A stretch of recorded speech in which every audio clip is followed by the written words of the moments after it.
네, 안녕하세요. 여러분 반갑습니다. 윤관식입니다. 여러분과 함께 앞으로 1차 자연과학 과목에서 이제 화학을 같이 대비하고자 하는 저는 윤관식이고요. 뭐 아실 분들은 저를 아시겠지만 저는 오랜 기간 동안 유기화학에서 이제 1타를 하다가 이제 어, 여러분과 더불어서 일반화학을 하기 위해서 이제 메가 변리사에 왔습니다. 간략하게 커리큘럼 소개 좀 드리고 바로 이제 본격적으로 시작을 해볼게요. 뭐 커리큘럼 소개 길다고 해서 뭐 되는 건 아니니까 보시죠. 일단 기본적으로 커리큘럼은 딱 네 가지로 구성이 되어 있는데 일단 제일 중요한 건 지금 현재 하고자 하는 통합이론. 뭐 기본 과정, 심화 과정 이렇게 나누지 않고 이 이론 과정 하나 배우시게 되면 화학과 관련된 모든 이론을 다 배운다라고 할 수 있습니다. 다만 여기에서 우리가 좀 부담스러운 건 있죠. 짧은 시간 안에 여러분이 자연과학 과목 문제를 푸셔야 합니다. 뭐 사실상 물화생지 40문제. 근데 시간은 굉장히 짧죠. 60분.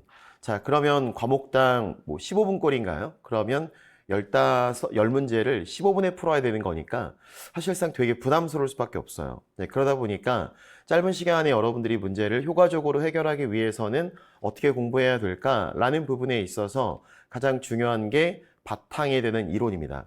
그러니까 이론적 배경이 명확하고 필요한 건 암기하시고 물론 이해가 빠질 수는 없어요. 그러니까 이해는 당연한 거고 그 이해를 하고 이제 그걸 바탕으로 여러분이 반복을 꾸준히 하셔서 암기되는 상황까지 가셔야 실제 여러분이 화학 10문제 중에서 최소한 암기 혹은 이해에 근접한 5문제 정도는 좀 빨리 풀 수 있겠죠. 그리고 나서 응용이라든가 계산에 관련된 문제가 한 5문제가 또 있잖아요. 그럼 그 문제를 설령 내가 다 맞추진 못한다고 하더라도 우리 기본적인 전략을 생각했을 때 7개 정도는 맞춰야 되지 않을까라고 한다면 기본적인 이해 암기는 다 맞추고 그 다음에 응용이나 계산에 해당하는 2문제 정도 맞춰주시면 되지 않을까 싶어요. 물론 욕심껏 나는 다 맞출 거야 라고 한다면 물론 이게 화학이 전략 과목이신 관련학과이신 분들은 그럴 수 있다고 생각을 해요. 뭐 화학이나 화공이라든가 해서 화학이 전략이신 분들은 뭐 나쁘지 않습니다. 근데 그분들 역시 짧은 시간에 그렇게 풀 수 없다면 차라리 그냥 현명하게 몇 문제를 조금 버리는 게 더 전략일 수도 있겠죠.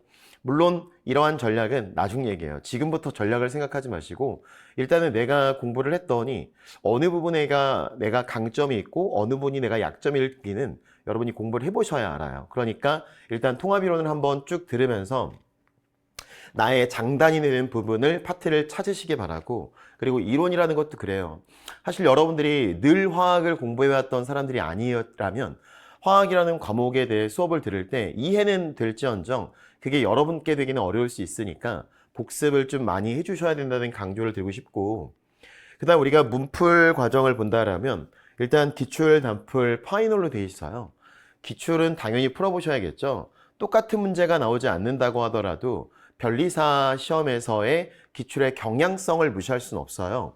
보통의 경우에 화학 관련된 시험을 보시는 분들은 뭐 그게 예를 들어 편입이 됐든 아니면 뭐 기타 등등 어떤 시험이 됐든 간에 관련된 화학 문제를 이것저것 많이 풀어보려고 노력하시는 분들이 꽤 있고 그 중에 가장 많이 선택하는 것 중에 하나가 선생님 수능 문제를 풀어보는 건 어떻습니까? 라고 질문하시는데 수능 문제와 변리사 문제는 굉장히 많이 동떨어져 있어요.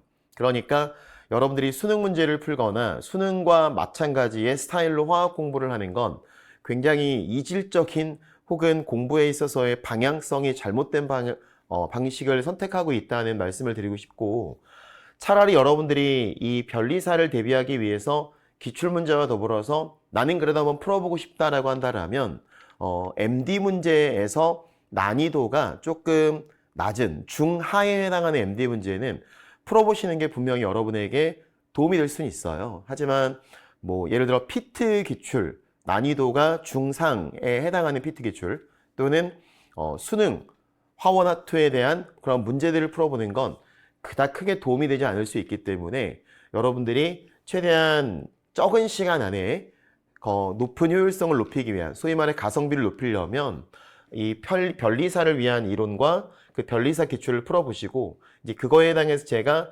단원별 문풀을 하고 파이널을 할 건데 뭐 이 두 과정이 길진 않아요.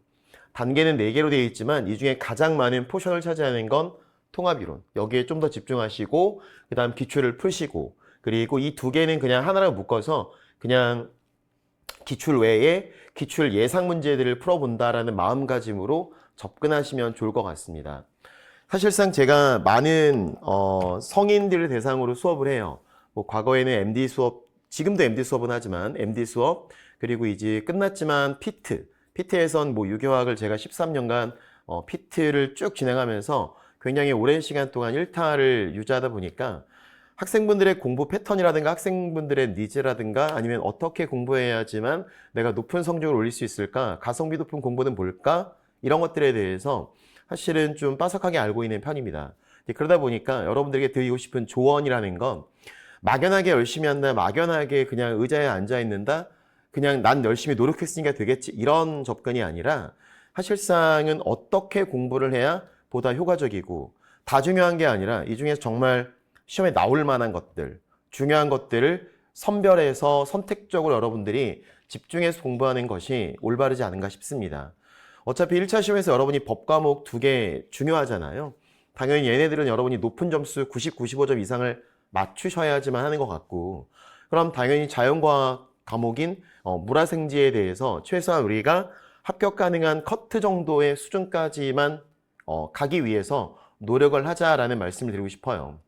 특히나 올해 2025학년도 이 변리사 시험은 화학이 그리 어렵지 않았기 때문에 화학을 성실하게 공부하신 분들은 노력한 만큼 성적이 나왔을 거고 이제 그렇게 나왔다라고 얘기를 많이 들었어요. 그러니 2026학년도를 대비하시는 여러분들도 이와 같이 열심히 준비하셔서 꼭 여러분이 원하시는 결과를 한 번에 얻을 수 있었으면 하는 말의 바람이고요. 이제 그런 바람이 있기 때문에 저도 역시 최선을 다해 노력을 할 겁니다.